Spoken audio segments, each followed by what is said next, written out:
Killer whale Croky is thought to be the longest held in captivity, having been taken from the ocean in 1969 and now living in a concrete tank smaller than a swimming pool at Seaworld in San Diego.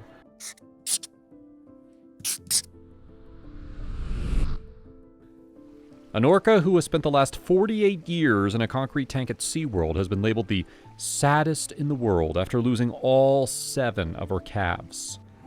Croky, the killer whale, is believed to be the longest to ever be held in captivity. She was taken from the wild in 1969, but didn't join SeaWorld in San Diego until 1987.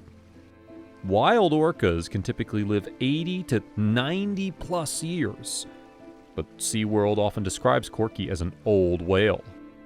PETA has been campaigning for the mammal to be released into a sanctuary. The animal charity has also accused the amusement park's trainers of abusing the orca for years. According to PETA, the orca, who is believed to be around 52 years old, is partially blind in one eye with worn-down teeth and failing kidneys, and is often seen swimming around in endless circles. All 7 of Croky's calves born during 2 inbreeding programs died whilst in captivity. The poor animal was also attacked by another female orca in August 1989. Can-Do launched full speed at Croky during a live performance before dying from her injuries. SeaWorld has been accused of exploiting animals for financial gain, taking them from their natural habitats and forcing them to perform in front of cheering crowds. However, the organization has always denied the claims. They added that releasing Croky back into the wild would be a death sentence. A PETA spokesperson said, "Croky's heartbreaking story is the perfect example of why wild animals don't belong in marine parks. From thriving in her home in the ocean to being dubbed the world's saddest orca, Croky has seen everything that's natural and important to her be taken away. This includes her calves, all 7 of whom passed away within 47 days of being born. From the day she was taken from her home, her life has been filled with deprivation, pain, and loss.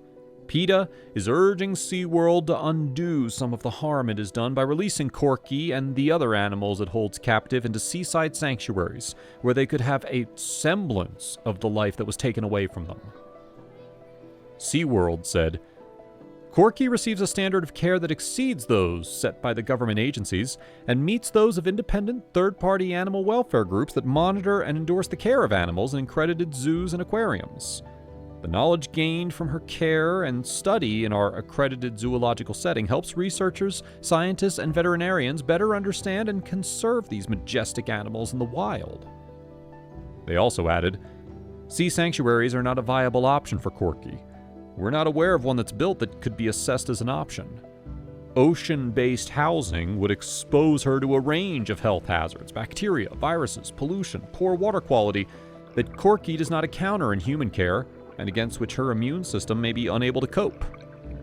The Whale Sanctuary Project is working to establish a gold standard coastal sanctuary where cetaceans, whales and dolphins, can live in an environment that maximizes well-being and autonomy, and is as close as possible to their natural habitat." Public opinion has turned against keeping whales and dolphins in captivity. The creation of this sanctuary is the first step toward our vision of a world in which all cetaceans are treated with respect and are no longer confined to concrete tanks in entertainment parks and aquariums.